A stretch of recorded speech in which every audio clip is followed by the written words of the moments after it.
नमस्कार, मैं प्रद्युमन जोशीला।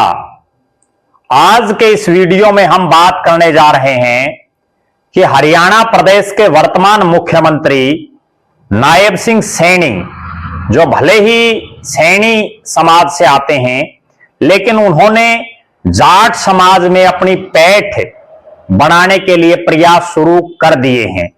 जाट समाज जो हरियाणा प्रदेश में जिसकी जनसंख्या सबसे ज्यादा है और हरियाणा प्रदेश का एक बहुत बड़ा वोट बैंक है, उसको अपने साथ जोड़ने के लिए मुख्यमंत्री नायब सिंह सैनी ने प्रयास शुरू कर दिए हैं।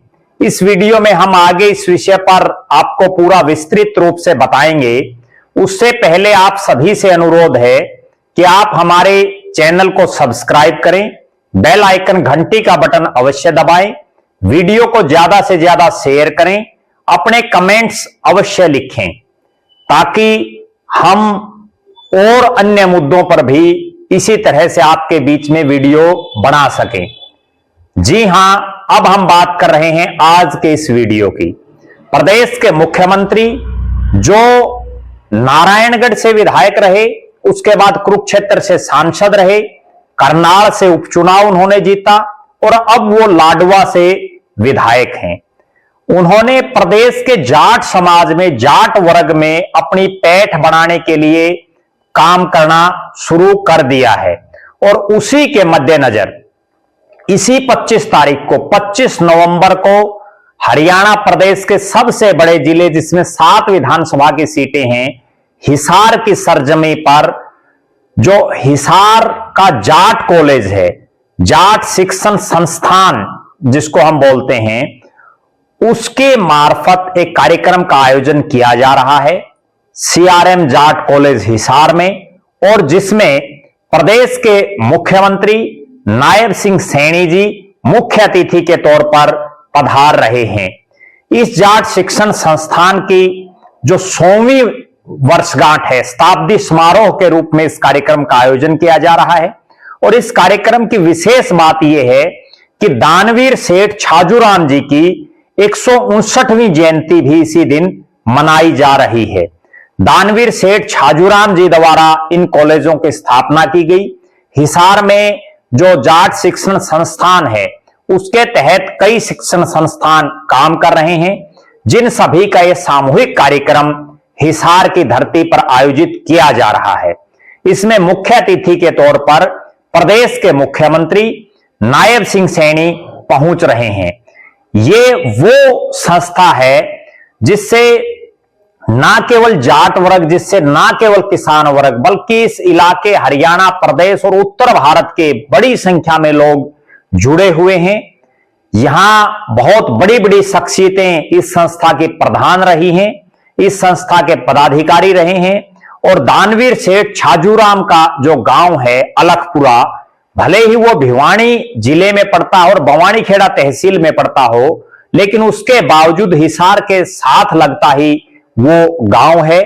और वहां के सेठ दानवीर छाजूराम एक जाट परिवार में पैदा होकर के, एक जाट होकर के वो सेठ कहलाए, क्योंकि उन्होंने बहुत ज्यादा दान किया, बहुत शिक्षण संस्थाएं उन्होंने खोली, जिनमें हजारों नहीं लाखों विद्यार्थियों ने शिक्षा ग्रहण की। अब हम बात करते हैं कि किस प्रकार से जाट समाज को अपने साथ जोड़ने का प्रयास प्रदेश के मुख्यमंत्री नायब सैनी कर रहे हैं।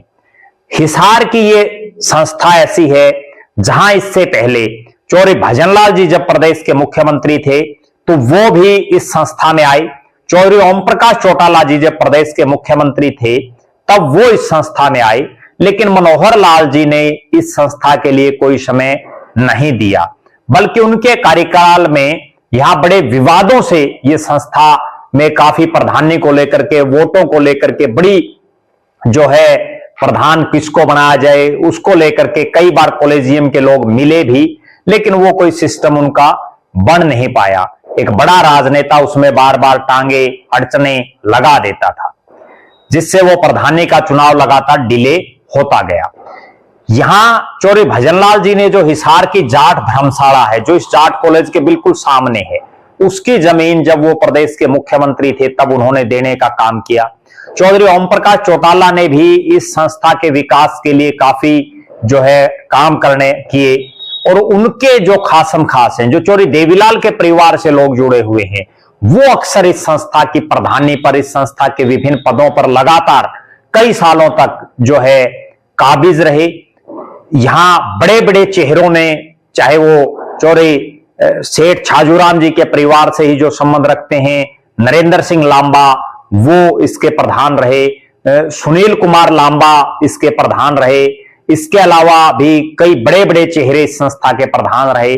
निश्चित रूप से इस पूरे इलाके के जो प्रबुद्ध लोग हैं वो इस संस्था से जुड़े हुए हैं। अब इस संस्था में चौधरी भजनलाल जी और चौधरी ओम प्रकाश चौटाला जी के बाद जिस तरह से मुख्य अतिथि के तौर पर प्रदेश के मुख्यमंत्री नायब सिंह सैनी जी पहुंच रहे हैं, वो वास्तव में यह दर्शाता है कि सैनी साहब जाट समाज को भी अपने साथ जोड़ना चाहते हैं।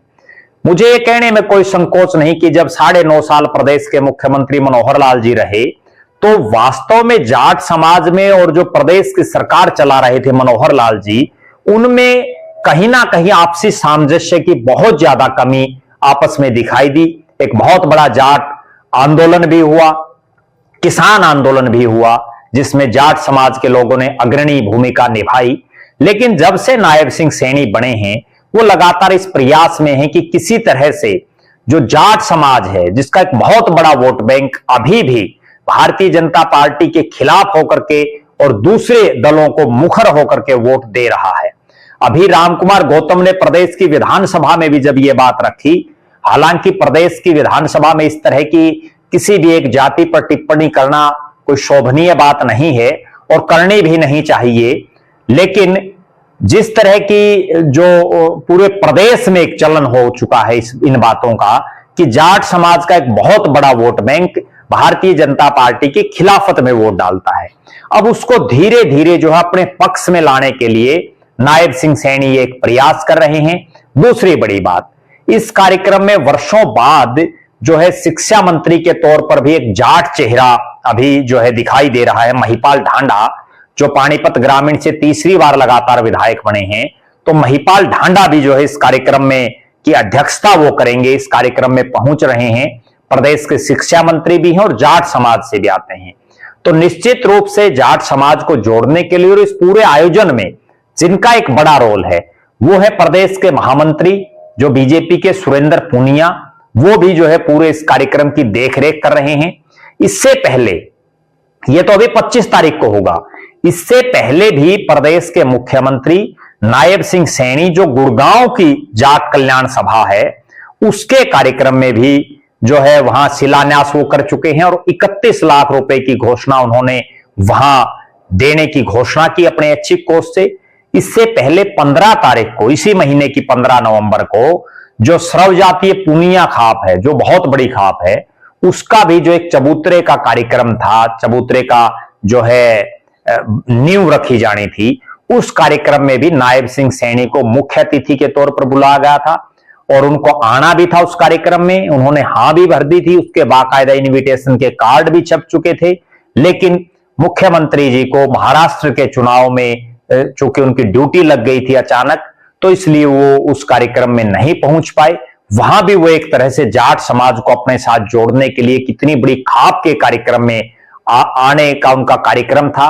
तो निश्चित रूप से वो इस तरह से एक एक कड़ी को जोड़ करके जाट समाज में अपनी पैठ बनाने का काम कर रहे हैं।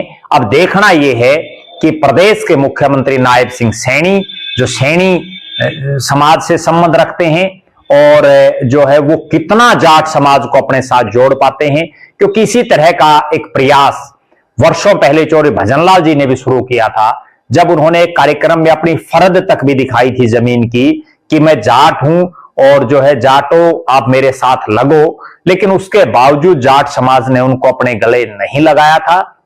और उसके बाद चौधरी भजनलाल जी ने गैर जाट की राजनीति करनी शुरू कर दी थी। जाट समाज का उस समय सबसे बड़ा चेहरा चौधरी देवीलाल थे।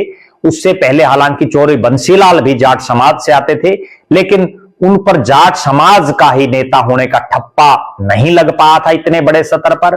और अब कुछ समय पहले जब चौधरी भूपेंद्र सिंह हुड्डा प्रदेश के मुख्यमंत्री बने, भले ही उन्होंने 36 जात की बात की हो, लेकिन उन पर भी कहीं ना कहीं जाट समाज का एक ठप्पा लग गया था, और जिसका परिणाम यह रहा कि इस बार के विधानसभा चुनाव में जो उनके साथ जो लोग घूम रहे थे, जो उनका कैंपेन चला रहे थे, एक तरह से वो सही ढंग से लोगों को समझाने में कामयाब नहीं हो पाए। अब देखना यह है कि प्रदेश के मुख्यमंत्री नायब सिंह सैनी जी 25 तारीख को हिसार की जो जाट शिक्षण संस्थान है और चौधरी छाजूराम जी की जो उनकी जयंती का जो कार्यक्रम मनाया जा रहा है, उसमें जो है वो कितनी बड़ी घोषणा करते हैं और जाट समाज के लिए विशेष तौर पर वो क्या घोषणा करते हैं, इस बात पर हमारी नजरें बनी रहेंगी। इससे पहले अगर मैं बताऊं, मनोहर लाल जी जब मुख्यमंत्री रहे तो उन्होंने अलग अलग समाजों के बहुत से कार्यक्रम किए, लेकिन उन्होंने कभी जाट समाज का कार्यक्रम नहीं किया। हालांकि धन्ना भगत जो जाट है, उनके नाम से एक कार्यक्रम धनौरी में जरूर मनाया गया, जिसमें देश के उपराष्ट्रपति धनखड़ साहब पहुंचे थे, लेकिन उनके अलावा कोई बहुत बड़े स्तर पर कार्यक्रम नहीं आयोजित किया गया। अब नायब सिंह सैनी इस कार्यक्रम के बाद कितने बड़े स्तर पर जाट समाज को एक संदेश देने का काम करते हैं और कितने बड़े स्तर पर आने वाले समय में जाट समाज भारतीय जनता पार्टी के साथ, नायब सिंह सैनी के साथ लग पाता है। हालांकि यह कार्यक्रम गैर राजनीतिक है, यह कार्यक्रम एक शिक्षण संस्थान का है, लेकिन उसके बावजूद चूंकि जिसमें भी राजनीतिक आदमी आते हैं तो कहीं ना कहीं उस कार्यक्रम को राजनीतिक की दृष्टि से भी देखा जाता है। तो हमारी इस कार्यक्रम पर पूरी नजरें बनी रहेंगी। इस कार्यक्रम में उनके अलावा जो सत्ता पक्ष से जुड़े हुए विधायक हैं हिसार जिले के, उनको भी बुलाया गया है, उनको भी जो है अतिथि के तौर पर इनविटेशन में उनका नाम है, अतिथि के तौर पर उनको रखा गया है। लेकिन इसमें जो हिसार जिले के जो कांग्रेस के जो विधायक हैं, उनका कहीं कोई जिक्र नहीं है, भले ही वो चाहे जाट समाज से भी हो। लेकिन अब देखना हम ये है कि आखिर इस कार्यक्रम के बाद जाट समाज क्या सोचता है नायब सिंह सैनी के प्रति, और नायब सिंह सैनी और भारतीय जनता पार्टी इस कार्यक्रम के बाद कितने बड़े स्तर पर जाट समाज को अपने साथ जोड़ने में कामयाब रहती है। इस विषय पर हमारी नजरें बनी रहेंगी। आप लगातार हमारे साथ बने रहें।